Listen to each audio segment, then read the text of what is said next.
Are you worried about over-analyzing things? Are you worried about missing out? Are you worried about making the wrong decision or chasing the wrong business model? Amazon, Shopify, affiliate, consulting. Well, if you are, you're not alone. And those thoughts are totally normal. And in this video, I'm gonna be talking about failure as a way to actually succeed. Successful people fail more than most people. I fail all the time.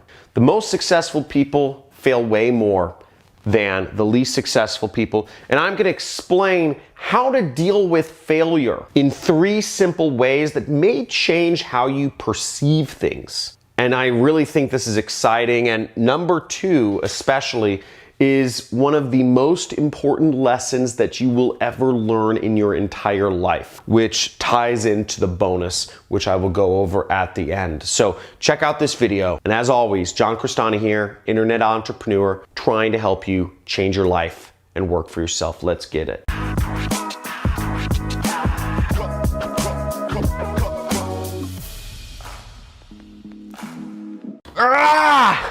I just failed again. Oh, this hurts so bad. I feel so horrible. Look, bro, first off, let me give you some advice, okay? You didn't fail. You just learned a way that doesn't work. You might be like, okay, what's up, wise guy? You're just telling me, oh, it's not failing. It's you know, you're finding, you know, new ways to succeed. You know, that's BS, right? That's the secret, you know, like positive thinking BS, right?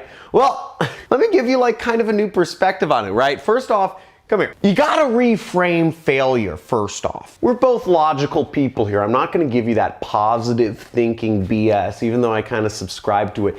But look at the best baseball players, right? Do they hit the ball most of the time? Think about it. No. They fail more than they succeed, right?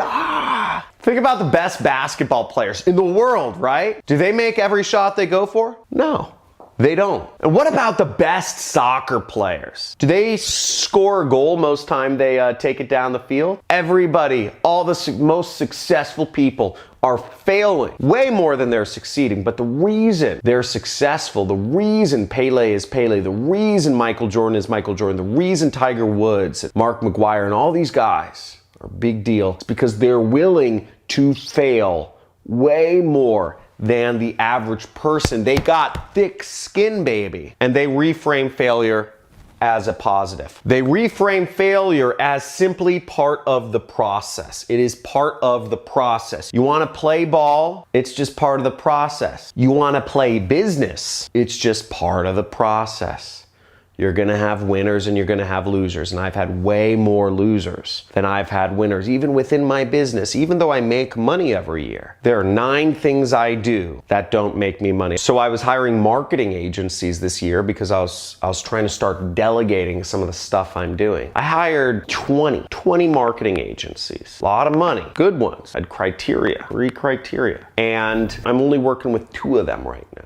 I went through a lot of bad apples, but I found 2 marketing agencies that took a lot of work off my back and put me in a position where my business grows without me. Worth it. Number 2 is you need to sit with your feelings. Sit with your feelings. What does that mean? What do I mean sit with your feelings? Well, whenever you feel like you're failing, I mean, when we talk about things, when I talk to students about failure, usually they have a lot of emotions attached to things. They'll say everything from, I'm a failure, I can't do anything right, to they'll say that, you know, oh, it's the business model, you know, affiliate marketing is too saturated or whatever. Or they'll blame me. They'll say, you're a bad teacher. You're teaching us old stuff. Now, whatever it is, there's a lot of emotions involved. And we all know, what type of decisions do you make in emotional situations if your emotions are all flared up? You make awful decisions. You make god-awful decisions when you're emotional. It's the worst time to make big decisions. And especially if you have components of pride in your personality and your being. If you make a decision in an emotional state and you have pride, you're screwing yourself because you're making a decision while you're completely illogical, and then you're gonna stick with it and you're gonna screw yourself. This is the reason why some people have family relationships where they haven't spoken to somebody in their family for years. And if you haven't spoken to somebody in your family for years off of some maybe argument, then you got prideful and said, I'm not going to be the first one to re-engage contact. Let me know. Let me know who you haven't spoken with. Just say I haven't spoken with my brother or my sister or whoever in the comments. Because a bad argument can be seen as an area of failure, can it not? So sit with your feelings, and I'm going to get down to the real big solution to this in the bonus. This is really important, but if you sit with your feelings before making a decision, don't make a decision while you're feeling bad. Don't make a decision while you're feeling too good. Make a decision while you're just in a calm, even-keeled state. If you're feeling like you're failing in something, that's a horrible time. If you're feeling desperate, that's a horrible time to make decisions. Now, the most important thing here is number 3. Now, how to let failure lead to success is you simply stay in the game. Okay, if we're playing baseball here, right? And we strike out, right? We fail 3 times in a row. We don't hit the ball, don't hit the ball, don't hit the ball. If you failed 3 times, if you just said, screw this game, I'm going home, right? You would never win. You never have a chance of winning. You never have a chance of being a better baseball player because you just said, I'm quitting baseball. I didn't hit the ball 3 times. So you got to think of it like that. And if you stay in the game, you give yourself a chance for success. If you mentally stay in the game, you give yourself a chance to succeed. I tried affiliate marketing for a year. If I'd taken a year worth of failure and just given up and said, this isn't for me, I can't do this, I wouldn't be in the position I'm in. A year worth of failure. But I stayed in the game. I tried to figure out, what was I doing wrong? What was I doing right? How can I do it better? What are the other people doing? Who else is making money doing this? And then I tried it again the next year for an entire year. Didn't make any money. Striked out like 365 times, right? I'll tell you what, I stayed in the game for 3 years, for 4 years. I stayed in the game longer